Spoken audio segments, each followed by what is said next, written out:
Hi ಸ್ನೇಹಿತರೆ, ಎಲ್ರಿಗೂ ನಮಸ್ಕಾರ. ಇವತ್ತು ಒಂದು ಪ್ರೇಮದ ಕವನವನ್ನು ನಿಮ್ಮಿಂದ ನಾನು ಹೇಳ್ತಾ ಇದ್ದೇನೆ. ಅಂದರೆ ಒಂದು ಚುಟುಕುತ್ರ.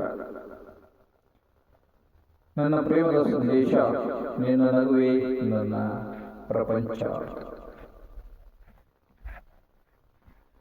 ನಿನ್ನನ್ನು ನೋಡಿದ ಕ್ಷಣದಿಂದಲೇ ನನ್ನ ದಿನ ಬಣ್ಣ ಬದಲಾಗಿದೆ. ನಿನ್ನ ನಗು ಬಂದರೆ ನನ್ನ ಹೃದಯಕ್ಕೆ ಹಬ್ಬ. ನಿನ್ನ ಮಾತು ಬಂದರೆ ಮನಸ್ಸಿಗೆ ಮಧುರ ಸಂಗೀತ. ನಿನ್ನ ಜೊತೆ ಕಳೆದ ಪ್ರತಿಯೊಂದು ಕ್ಷಣ ನನ್ನ ಬದುಕಿಗೆ ದೇವರು ಕೊಟ್ಟ ಒಂದು ಸುಂದರ ಉಡುಗೊರೆ. ನೀ ಇದ್ದರೆ ಸಾಕು, ಉಳಿದ ಬದುಕು ನನಗೆ ಪರಿಪೂರ್ಣ. ನೀ ಇದ್ದರೆ ಸಾಕು, ನನಗೆ ಉಳಿದ ಬದುಕು ಪರಿಪೂರ್ಣ. ಇಂತಿ ನಿಮ್ಮ ಶ್ರೀನರಿ. ನಮಸ್ಕಾರ.